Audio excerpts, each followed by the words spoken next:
Nebwoli kolota sigala nkwe kutte mugamba mutabananga bagizi bashiba karungi eke swag mama. Yo, this is Bobby Wine straight from Uganda. Watari baby, mumutima gubera gutija. Guva gukona wetiti. Gukona wetiti. Gravity omutuje mukuje kugombera ku ewaffe Uganda. So nawe subscribing ku YouTube channel yo olabe byakabiro nabyonna kyekimu. Ene waffe tulunda tuvuba tuli matuba za twane katuko za ene waffe Uganda muganda ngebetu tukikuba I don't know oli waffe Uganda waffe Uganda mu Uganda tuba kuba Uganda blessings I don't know follow like ene waffe Uganda ramba kale no bana ba mama katweyongere olwaleero tulina ono mukyala Rebecca gye baleka emirimu gy'otusaako engalo amanya kange esigalize. Mukyala Rebecca nsaba kunnyamba n'abawuliza ba radio beat. Nina obuzibu obwantandikira ddala nga ndi mwana muto. Nasooka ziba maaso nga nsoma. Ekirala nakizibula luvannyuma nnyo nga nina ekintu ekinkozesa. Kyesasooka tegeera wati first kuba nali mwana muto.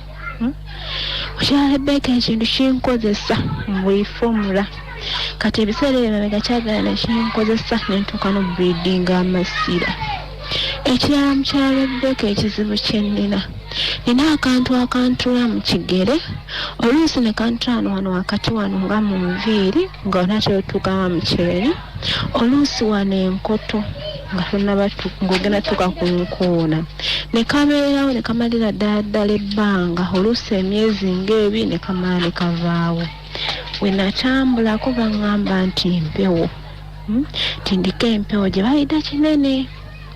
Ebiseera ebisinga ebimu ndoota oba oluusi ndoota oba mwana ng'alina envunza, ndoota ndi mu malaalo, ndoota ndi mu mazzi nga ndi mu mazzi wadala amazzi, ndoota nzizeeyo ku ssomero, ndoota nkuula obutiko.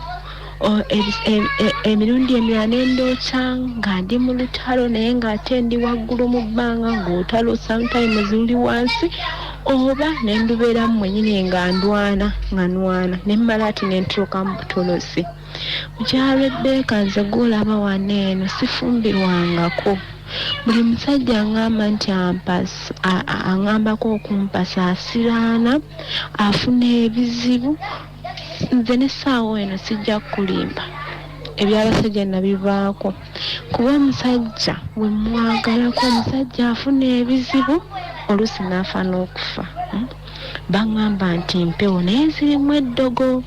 Mukyala Rebecca bannaaye nsaba kunnyamba, nsaba onkubireko nkubulira ebisingako awo bannaaye, nsaba ontaase, nsaba onnyambe.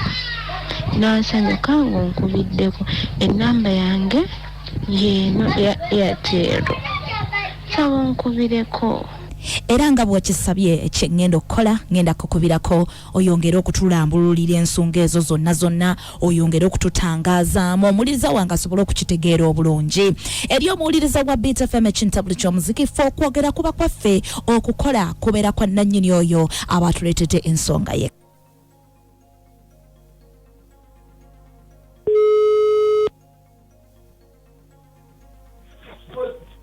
Hello.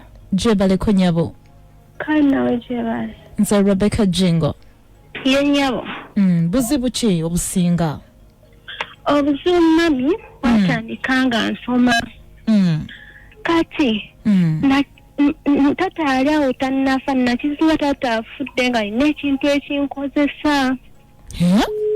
Ekintu nga kinkozeseza mu baafa, ekintu nga kinkozeseza ne mu bantu bennyini nga wenjogera n'omusajja obanga kati misana. Ate nga nziramu kubeera naye ekiro nga nkozesa. Ng'omulaba? Ye. Kati munnange ebiseera ebyo ebyema nekinkozesa nafuka bleedinga musaayi nemmala nembleedinga n'amasira. Kambuuze olwo wali mu kibiina ki? Kati mami okutegeera nti nina ekintu ekinkozesa naye amutuuse mu siniya 1. Okay, kati kyatandika okukozesa ng'oli mu class ki? Nga nasooka kuloota birooto kuba kyasookeranga kujja. Kyasooka kujjiranga mu birooto. Nga kijjira mu birooto nga bwe weebakanga oloota. Nga ndoota. Olwo wali muto. Kati wenkitegeerera nayine mukwano gwange. Omanyi abaana b'essomero. Kati mukwano gwange n'agamba nanyumiza ku munno omulala n'aŋŋamba nti oyo nno gw'olaba alina spiritual man. Kati wenamubuuza spiritual man byebiki. N'abinnyonnyola. Kati agenda okunnyonnyola nga nange kyekyoto kyendoto naye wali eri nalinda simanyi nga nkyali muto. Wali mu kisulo? Bazadde bo baakimanyako nti ekintu ekyo kikujjira mu birooto? Baakimanya. What did they do? Kati kuba ye taata wange wali akyaliwo. Ye kyekintu kyakitegeerawo kuba nagenda ozuula nga nina ekyekinkozesa nga taata afudde naye ye maama. Yakimanyi n'abantu be waffe bonna bakimanyi. Bakimanyi? Tebalina kye bali bakozeewo okuyamba? Madamu Rebecca bantambuza sijja kulimba. Iye. Otambudde? Kubanga kati gye bantambuzaako kati awo wekyankozesa ne bleeding amasire. Oh dear. Balina gye bantwala. Lindako olwo lwa bleeding amasira wali okuze? Nga nkuze. Oh dear. Nga nkuze nga ndi mu myaka gino gyennyini. Maama.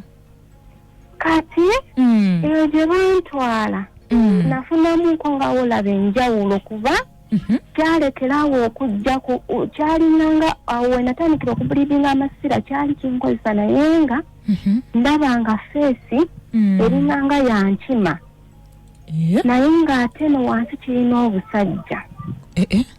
Kati awo ne kikyukamu kati kyaddayo ne kisigala ku kirooto ng'ekyasooka emabega. Gye natambula era baŋŋamba nti ndiko empewo gye bayita kinene. Empewo eyo gye bayita kinene maama waagimanyiiko? Maama wange yakwatako ku muganda we ku maama wange omulala. Sikitegedde, kinnyinnyonnyole bulungi. Kati maama nga nzaala alina muganda we. Empewo eyo weekyo gye baŋŋamba nti endiko yamukwatako. Nkitegedde. Naye ate kati wekyatukonfuzingira weewano kati nange baŋŋamba gye nkola ki? Gy'olina. Nti nina. Kakati nga mama nga agamba nti oba yeebukojja oba yeewaffe gye banzaala kale nga ndyawo bwentyo. Empewo eyo mwagezaako okugibikka kubanga eba yeetaaga kubikka, si kyekyo? Kati baŋŋamba kuba kati abo abaŋŋambye nti nno ndiko empewo babadde bakagiŋŋamba mu guno gwennyini omwaka babadde bagiŋŋambira naye nga baŋŋamba nti empewo eyo erimu eddogo ne baŋŋamba ekyo ekinkozesa y'eddogo ne bagamba nti n'empewo okufuuka ennyo ey'amaanyi ddogo eno lyerimu. Lindako, eddogo eryo baakubuulira ani yaliteekamu? Eddogo eryo tebaŋŋamba kuba nze nakezaako nnyo okufuna omuntu yaŋŋamba naye nga nze niŋŋanga eyali amutegeddeko kubanga waliwo omuntu eyakola ki eyanneewolela nga ndi mwana muto. Kambuuze, oli wa ggwanga ki? Nze ndi Musoga. Oli Musoga? Mama Mutooro. Oyina emyaka emeka? Kati nina emyaka 28. Oli emyaka 28? Kaakati eyo gye mwagenda guno omwaka gye bakugambidde nti oyina empewo ya kinene? Era empewo ya kinene eyo erimu eddogo? Kati oyo yakikugamba teyakubuulira ani yaliteekamu? Teyakiŋŋamba kuba nze naako nnyo mubuuza n'agaana omuŋŋamba. Yagaana? Yagaana naye nga nze kennyini niŋŋanga ayinza okukola ki nga wogamba nti okutereeza kuba nzize ndoota ebirooto kati kaŋŋambire ku birooto byendoota. Mbuuliraako. Kati bwe nali nkula nze mama afiraja n'anobayo n'anoba nange. Kati wanoba nange nze taata wange nankima kuba engeri mamaafe gye yanoba naffe embeera neebeera nga nzibu nnyo ng'oluusi nidde kyegwoluse tulidde weebityo taata wange najja n'antwala kati taata okuntwala ayina muganda we taata mwenyini anjala ayina muganda we ye yamunsaba n'amugamba mpa omwana oyo mbeere naye nembeera awo naye ate nze mu kubeera awo nayo taata baaliyo nga bazze nga tebakwatagana ne mama wange nga tebamwagala ewa taata omuto ni taata yenyini omuto mu kusooka yali tayagala taata wange anzayo dda naye ate bagenze nga bakula ne bamala ne babeera nga beeyagala weekito ekyali kakati olumu lwakya mama n'aŋŋamba oyo gwe nali mbeera naye mama n'aŋŋamba nti igwe ogenda n'okyala ewa maamawo n'okyalakyala n'okyala eno n'okyala ewa maamawo nomala n'oddeemu naye kirabika maamawo alina byakuwa okundeetera wano neekukwatanga wabiri kukwatanga tonnenyanga kakati nzize mulootanga ebiseera ebisinga nga muloota bwekyo oyo maama mukyala wa taata w'omuto akyaliyo mulamu abeera ludda wa abeera we bayitayo namusakati wogenda okwata ku Jinja Road waliwo ekitundu bakita Najjembe manyiwo then awo branch nga nodda mukyalo oyogera naye maama oyo munaawe nonno mami kankubuulire nza n'okwewonya maama oyo gwolaba nga wansanze nga ndi naye bwe nti toyinza nakukkiriza nti nooba alina ku miti yankula toyinza nakukkiriza kuba maama tanninako obuzibu mu mbeera kati nga woogamba nti nooba anandaba oba nansooza oba naakolaki sijja namuwaayiriza nsinza namuwaayiriza nti yannyima ne ku mmere kakati lwaki olowooza nti ayinza okuba nti yeye kale ebirooto ebyo byendoota bijjira mu ye bijjira mu ye kati simanyi oba baakimiteekako obuteesi simanyi okay kiki ekirala ekisinga okutawaanya kakati nekuba nti nno oba kuba nze gwolaba sifumbirwangako naye nazaalako omwana naye omusajja wagamba nti oba agenda kumpasa afuna ebizibu afuna ebizibu naye bye baŋŋamba nti mpeweezeeza ekika kuba nze wano wakati wano mu kigere kyange ebiseera ebisinga mpulira akantu nga kantuddewo ne kantula ne kamala ne kampula ne wano mu nviiri ng'otula ng'ogenda ku kyenyi nene enkoto ng'onakyotuuka ku nkoona naye baŋŋamba nti ezo zonna zonna mpewo mpozi n'okuloota sometimes ndoota olutalo nga luli wansi naye ng'ate ndi mu bbanga gwe ng'oli mu bbanga ne ndoota nga ndi ku mazzi ndoota abafu amazzi kumpi kyanfuukira kirooto kya buli lunaku odia togendangako ku basawo balala bonna okugjako abo be watambulako ng'oli ne maamawo maama sijja kulimba bantambuza go ge mazima bakutambuza era bakyakutambuza ye bantambuza sijja kulimba ekitegeeza ebyabasajja kati wabivaako wabyesonyiwa engeri gy'otabawangaaza maze kati emyaka 3 mu mwezi ogw'omukaaga mpeza omwaka ogwokusatu mpozi bwakuba n'ekirala kino naye ekyo kirinaako obukakafu kuba naakaagala ku bantu basatu bonna nga bafa kirinaako obukakafu nga bafiira waka wooli oba bwe bagenda ewaabwe kati wonaaba olina omuntu nga mwedeetinga oba accident n'emusiba ne bakugamba nti afuddewo ekyo naye kati ekyo kyo kirinaako kyo obukakafu oba kituufu yenze naye nga bali basatu bambi katusabe mukama atukwatireko kale nyo kati abantu baffe be banayogera onoobitegeera byonna njabitegeera oba oyagala babyogere mu lusoga oba mu lutoolo mbitegeera kuba nina n'ebyera bye nawulirako bye nawandiikako ngera bye babyogedde naye waganya okumbulira erinnya lye wangambye erinnya lye ko lisigalize. Nze Shamimu. Ogwe Shamimu. Baluka Shamimu. Kale mukwano naye yanzanya okwogerako naawe Shami. Kale mnyabo. Kale. Yanzanya nange okunkubirako. Kale mukwano. Kale mnyabo. Kale babaye. Bye bye. Ngawuliriza Beta FM ekintabula ky'omuziki bw'atyo Shamim bw'akunnyonnyodde mukazi wattu ebintu bye byonna kansubire nti gw'omuliriza wange obitegedde bulungi. Banji mwana wa maama. Nsabire baneseeta. Ennyabo. Kati omuganda ngenda kwogera mu lusoga nga mulagirira ku ddagala. It's okay. Mbadde ndi mulagirira nti anogeyo kawunawuna. Ridio. Omwetango. Anoge ni empoza.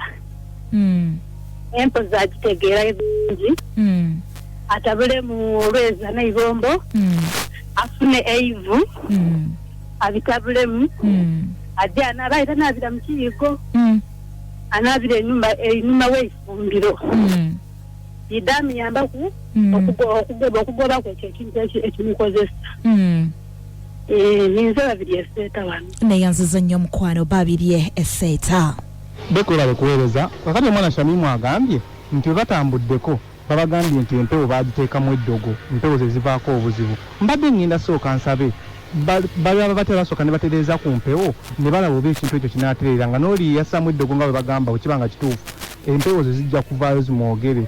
Kyembadde nsaba basooke bakole n'ekirala ekirobirooto bye byalooto ebyentiisa agenda kugezaako afune amazzi agasse mu kikopo akise wansi w'ekitanda oba afune saaniiko ery'olujjuliro aliteeka emitwetwe ebirooto ebyo ebyentiisa tajja kuddamu biroota n'akabaani takeerabira okkanyokezanga mu nnyumba Najemba kansala bbiri abiri mu neyanziza nnyo neyanzege mwaye Najemba. Shamim alina obuzibu buno wammanga buli musajja amukwana afuna ebizibu oba kikisi nakindi n'ekizibu ekisinga okubeera ekibi kufa ne mukazi watuta agamba oba ekyo kituufu abasajja be basatu bonna nga bafa ebitategeerekeka ng'olumukwanako ne badeetinga ne baleka pa ng'oyafa bodaboda ng'emukuba oba mu kabenje oba ujjafiridde mu buliri ebintu bwe bityo. Alina ekintu ekimukozesa mukazi wattu n'avaamu amasira ekyo nno nga kiruma. Alina akantu akali wakati mu kigere kyekka kabeera mu mutwe wakati ne mu kigere wakati. Kwegamba agezezzaako bambi bakadde be bamutambuzza tebatudde bagezaako okulaba nti omwana akola ki atereera naye mukazi wattu kyavudde addukirako gye tuli ku kyabazadde be nga bwe bamwongera okumutambuza. Kwegamba naye mukazi wattu tatudde agamba nga maama wange bwagezaako ewala nange kangendeko ko beete maama wange kyanaleeta ate nga nange nnyongerezako ku kina baba mpadde nga tulaba tukoze tutya. Ye mu birooto bye ajjirwa maama oli muka kitaawo omuto naye mujjukire nti abantu asinga omuntu ayagala okukola ekikyamu amanyi okuleeta feesi eyo ekwagala gy'oba okyawa naye nga mu butuufu feesi eyo eyinza okuba nga si yeyo ng'emabega waliyo omuntu omulala. Ekyo kyo bwe ntandiko kibanyumizaako nze mwennyini kamwa koogera naye nkirabyeko ewange mu maka ewange ate nga kiri ku nze kennyini n'enkyawa omuntu oyo naye nga mukyayira bwereere. Luvannyuma nnyo neebaka ebyange bino binafuna akabenje omuntu oyo nanneeyoleka yennyini n'afubutuka emisinde ng'ate mmaze omulaba naye nga yalinga ajjira mu feesi gye mmanyi ey'omuntu gwe njagala engamba naye ono ddala yakola kino bane nga mulinako obusungu namala kufuna akabenje. So ekintu ekyo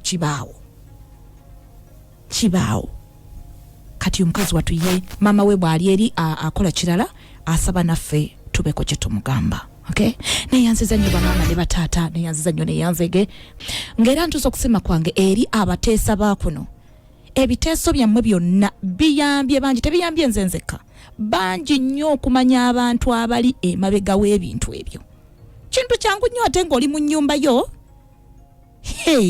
omunyana yakugamba nti gwe kasita obeera nga tokyekakasa akapale kaako omuntu okassa emabega w'oluggi n'owanika waggulu bw'oti nga wansi otaddeyo tampeko y'amazzi ogitaddemu omunnyo gwe nga weebaka bibyo nga weebaka tulwotwo Omunyarwanda abeera kuno ng'ayogera. Jamira jangu tujjukizeemu ku bitabo birina.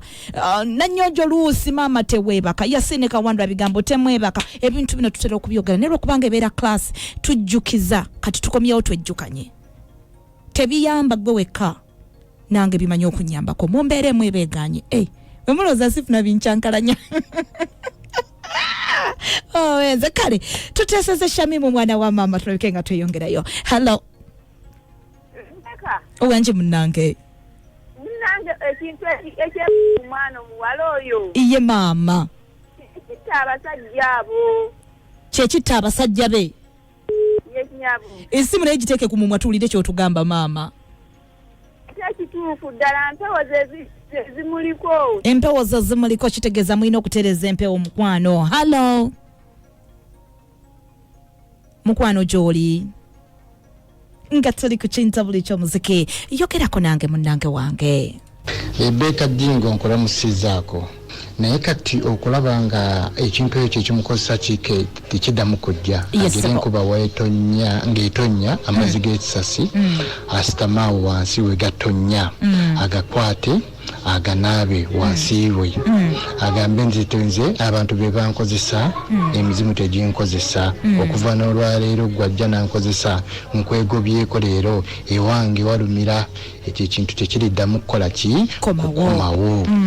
Neyanziza nnyo taata neyanzege owuliriza Rebecca Jingo. Wange Mama taata ndima livingston nagoje kasala esebo omwana oyo ngena mulagira eddagala esebo yajagala afune esaaniko aliteeka emiteeko wamala ofuna esaaniko eryo eryaboteeka emiteeko afune omuti baguyita mulirira omuti baguyita mulirira omuti bagufumba n'agunywa gunaaza munda omwo tajja kuddamu malizimiseno nagoje kasala neyanziza nnyo mukwano gwange omulirira mukwano ojja kubinoonya wansuubiza ojja kubinoonya Shamimu. Hey, Wange Mami Jingo mbadde ng'alabirira ku mwalo oyo eddagala ennyabo era nga aloota alaba ebintu ebyo ebigambibwa nti jjajja bulamu. Njagala ateere enkya ennyabo akwate olubugo oluddugavu ennyabo afune wali ekisa atwalewo olubugo olwo agambe nti bajjajjange mwenna nga mwakuŋŋaana ne mubeera ku nze jjajja bulamu gwe mutwe omukulu ngenda kubikka kiso kino byonna ebitawaanya obulamu bwange mbibikkire wano mirembe na ssanyu na butuufu ebidde biteereza nengenda nkola nga nammwe muntereezezza ezina mandwa za kika nga mwe mwajjira bulamu nga yali mu mutawaanya zijja kuta atandika okukola afune omusajja amwagala ate nga tebagenda kuddamu kufa nze nange kyandika akubuulira n'abawekinole manyangwa wano olubugo lumu lwokka we luti oluddugavu lumu lwokka olubugo akwate lumu oluddugavu aluteeke ku kiswa ekiswa nga kifulufu oba ekiswa kyonna ekiramu ekiriko ensajja jja bulamu ayitira mu nswa nkitegedde maama abalwa akwata neyanziza nnyo mukwano gwange neyanziza Shamimu ekyo kiwulidde ekyo jja kikola olubugo oluddugavu lindako kalantiini lockdown yeggwe ogende mwowi noba zitunda gye ziri ate ekiswa ekibuukamu enswa. Thank you so much. Owuliriza Bit FM ekintabule ky'omuziki. Wange Kajingo wale tuweereza nzamiru Proscovia wane Saudi iye nnyabo omuwalo oyo amagezi gengendo okumuwa anfunire akagoye akafunye akazinge kaberenga padi akateeke mu bukyala bwe akasuze mu bukyala bwe bwakasuzayo yebake akeere ku macanga tanakola kintu kyonna adde okunaaba amaaso agenda akafugike mu kitooke wakati agambe nti ono ye mukyala wammwe nze temuddangamu okunnumba okunkozesa sikyali mukazi wammwe mbawadde ono ye mukyala wammwe beera bulungi Rebecca Jingo webale tuweereza nze neyanziza nnyo mukwano gwange namubiru Proscovia e Saudi Arabia. Shamim ekyo kiwulidde olina Rebecca Jingo. Mama wange yongereza ku bigambo bya Namubiro. Madam Rebecca nkulamusizzaako nnyo. Nyabo. Nze nno ku kintu ekyo ekimukozesa. Ekintu kyemmanyiiko addire Taaba Omuganda nga mubisi eyemezezza yekka so ono gwe basimbye obusimbi. Naye Taaba omubisi eyemezezza yekka amukwate amusekule bulungi. Kakati buli lwatuuka okwebaka addire Taaba oyo gwasekudde obulungi amuteeke mu kigoye kwegamba kikolenga paadi akyepaadingenga. Taaba oyo agema nnyo ebintu ebyo bikozeswa abaana akikoleko ajja kuba bulungi kuba Taaba oyo mwekakasa buli lwe kijja ne kiwulinyiriza Taaba oyo kiba tekimwagala akyepaadinge alaba ate enjawulo ejja kubaawo. Sigadde ndi Naalongo wano Emwera. Neyanziza nnyo mama wange Naalongo Emwera olina Rebecca Jingo. Gwogamba otya munange? Shamimu leka nkwinonole mu lusoga. Ennyabo. Sooka obona empewedde ekikeedu.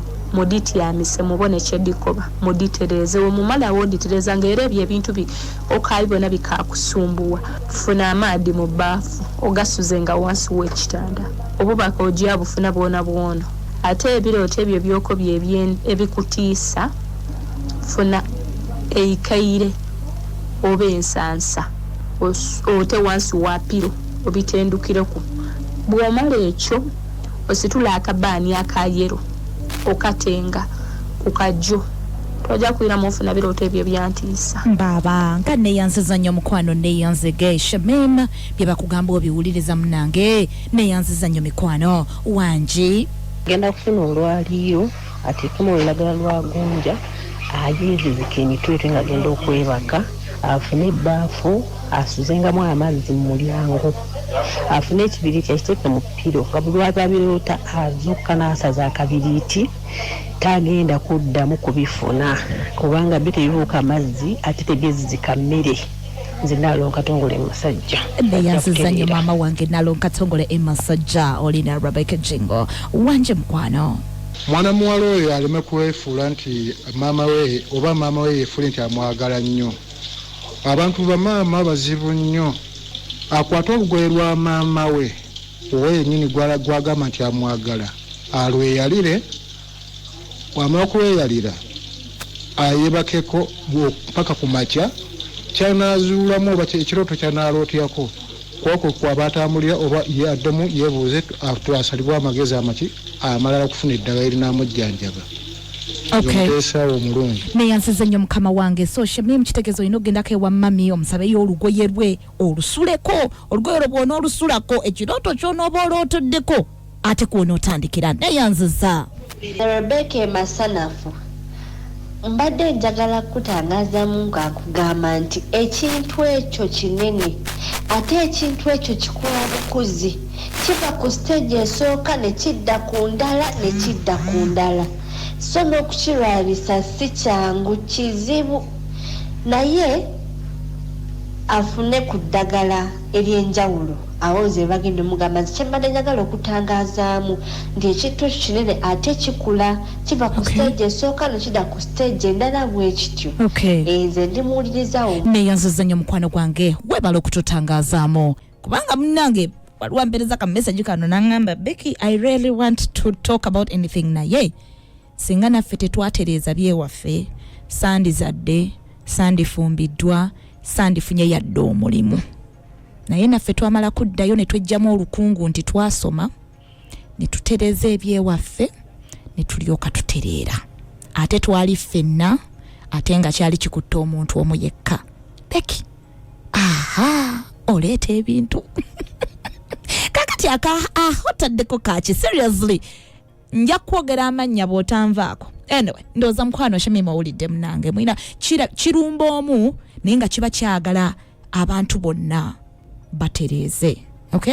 Shamim toba nakutya kino kijja kugwa. Wange mwana wa maama Mami Jingo wewale kutuweereza nze omukyala muwulidde naye nze mugamba kwate mwanyi nnya ayita abalongo b'ekika ab'omusozi n'ab'omukika ayite empewo ze ez'ebukojja n'ez'ekika zonna aziyite anti empewo ziriwo kulwanirira abazzukulu azikoowole yonna gye ziri aziteekerewaawo ekigali n'ennusu 10 azikoowole azigambe bannange nti mu butuufu mbonyeebonye ekimala njagala kulaba ekintu kino kyavaawo ekintu kino kyatandika kitya nze ngamba ajja kulabawo enjawulo zijja nakumuwa eddagala lyajja okunaabako baliko nze nsigadde namirimu Esther wane Saudi Arabia naye babijinga abantu batukola ebikyamu abantu abo bafe namirimu ate gwe balinako obusungu ate gwe balinako obusungu namirimu mbadde neerabidde mwana wa maama olina Rebecca Jingo munange wangi baba Rebecca Jingo yongeza ku ddoboozi taata embadde namba sebo wange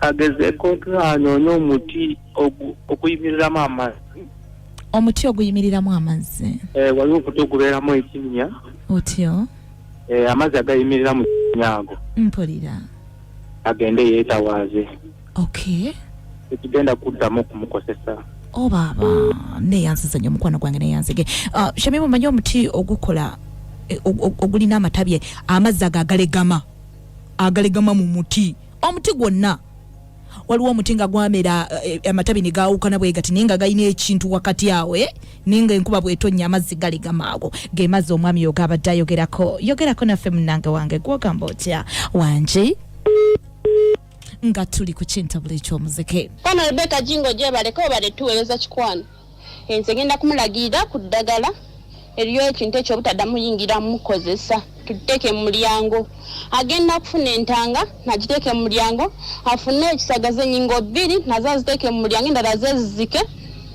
tuteekemu egumba ly'embizi ey'omunsiko bye alina okukozesa egumba ly'embizi ey'omunsiko eyo tulina okukozesa tuteekemu nambogo egwawala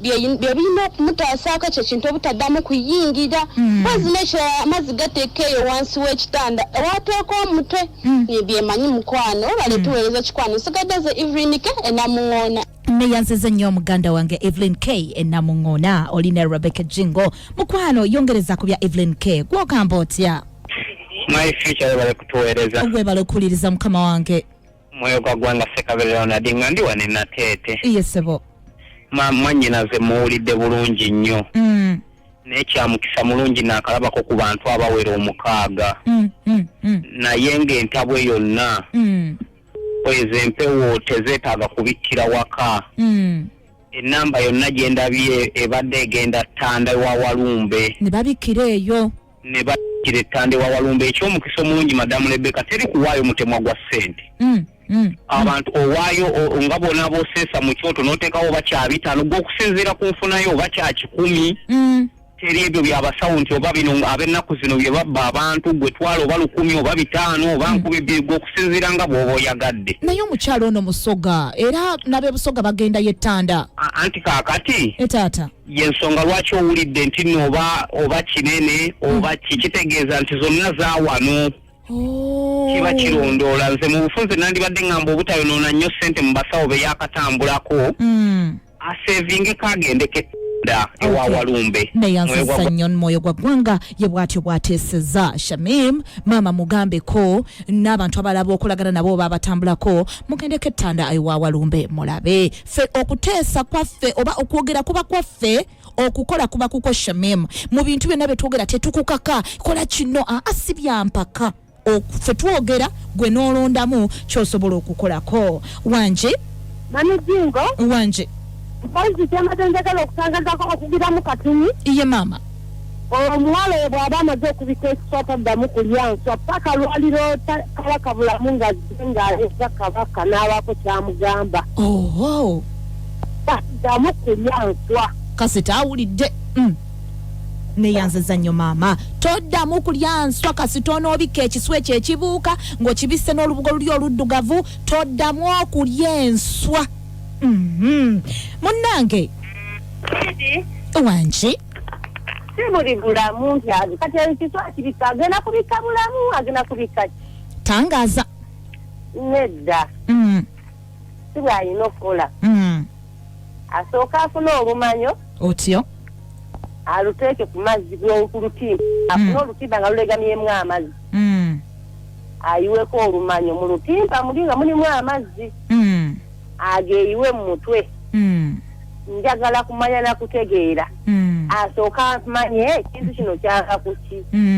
kuba bulamu wa mirundi mingi mulimu bulamu nga ye ali murufu nga tabikkibwa lubugo kati anaamala gabika nga tamanyi mpewo ki gyabika bamugamba mbu bulamu n'okutegeera amanye empewo kijayina okubikka ate naye sobola omubuulira nti nze ndi mu bwerufu bampa bwerufu oba situuka oba lubuga olweru era akugamba balukomaga mu kirundu n'amubuulira ekituufu empewo etakusabye togiwanga olindanga neekusa n'omanya mpa gundi tomala gawa kati olwo bano abasajja abafa okulaba nga omanya era oba oyagala okumanya kwata amazzi gateeke mu kikopo kamwe emwanyi nnya teeka mu nsonda ojja kumanya mpewo kika kyeyo. Omunyarwanda tuddiremu akola atya? Akwate amazzi ge agateeke mu kikopo ekikopo akiteekemu emmwanyi nnya ateeke mu nsonda y'oluggi agende yeebake ajja kumanya akwate akalega ke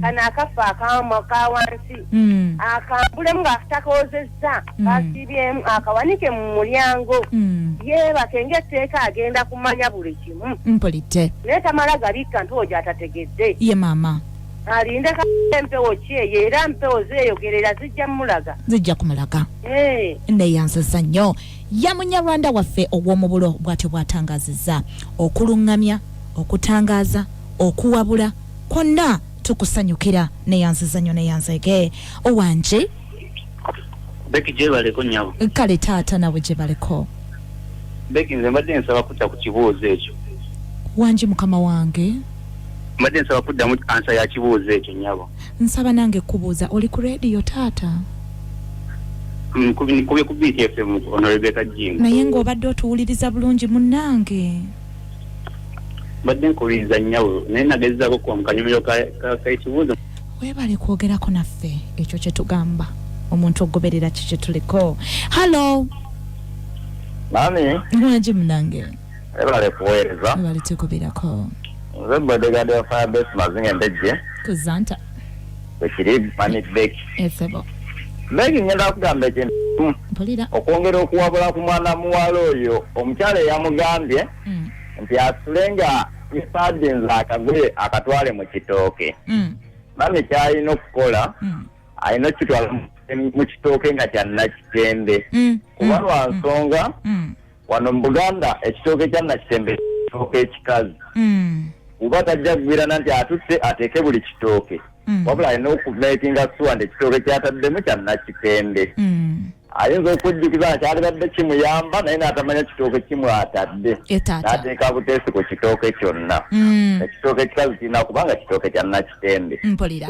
bulungi mamidde neyanziza nnyo neyanzege okuwabula okuluŋŋamya okuteesa buli kimu wano tukikola awabeera wawabye olinga atereezaawo si mu bubi wabula mu bwa Sseruganda okafuna olumanyo otyo aluteeke ku mazzi g'olutimba afuna olutimba nga lulegamyemu amazzi ayiweko olumanyo mu lutimba muli nga mulimu amazzi ageeyiwe mu mutwe njagala kumanya nakutegeera asooka amanye ekintu kino kyaka kuki kuba bulamu wa mirundi mingi mulimu bulamu nga ye ali rufu nga tabikkibwa lubugo amanye empewo kijayina okubikka ate naye sobola omubuulira nti nze ndi mu bwerufu bampa bwerufu oba situuka oba lubuga olweru era akugamba balukomaga mu kirundu n'amubuulira ekituufu empewo etakusabye togiwanga olindanga neekusa n'omanya mpa gundi tomala gawa era oba oyagala okumanya kwata amazzi gateeke mu kikopo kamwe emwanyi nnya teeka mu nsonda ojja kumanya mpewo kika kyeyo. Omunyarwanda tuddiremu akola atya? Akwate amazzi ge agateeke mu kikopo ekikopo akiteekemu emmwanyi nnya ateeke mu nsonda y'oluggi agende yeebake ajja kumanya akwate akalega ke kana akafa ka wansi akambulemu ng'akatakoozezza kasibyemu akawanike mu mulyango yeebake ng'etteeka agenda kumanya buli kimu mpulidde naye tamala gabikka nti ojo atategedde ye maama alinde empewo kyeyo era mpewo zeeyogerera zijja kumulaga neyanziza nnyo ya munyarwanda waffe ow'omubulo bw'atyo bw'atangazizza Madam Becky nkomyewo ku ekyo ekyabasajja bagamba babanga yakafiirwa abasajja basatu ekyo ekisiraani gyekiri ekyo kisiraani kitta abasajja bamala okuwera abasatu kikuvaako kati kyamuggwako alongoose ebirala Nalongo Katongole e Masajja neyanziza nnyo mama wange Nalongo Katongole e Masajja abadde alungamyamu kibadde kinumye nga soogedde naye omuwala oyo ekituufu oyo bulamu ate era wanaaba teyeegenderezza akyatta abasajja bangi nze namulina nakati waali naye ye yabikka ewabulamu ettanda era nga bwe bamugambye ng'ono ne bamukwana bukwanyi n'asisinkana omuntu ogenda okuddamu owulira nga bamukubira esimu munnaye nafunye accident munnaye kino ate ye munnaye accident zezaamutanga zezattanga abasajja ababanga bamukwanye kati n'oyo yeegendereze agende wabulamu ettanda abikoyo bulamu taliiko kubuuza bulamu yatta abasajja kasita oba nga tomubisse agende ettanda abikke bulamu ajja tereera baabasajja abajja batta buli gwafuna abatte amusibe n'okuzaala agende ettanda ndeyanziza nnyo mukwano ndeyanzege olina Rebecca Jingo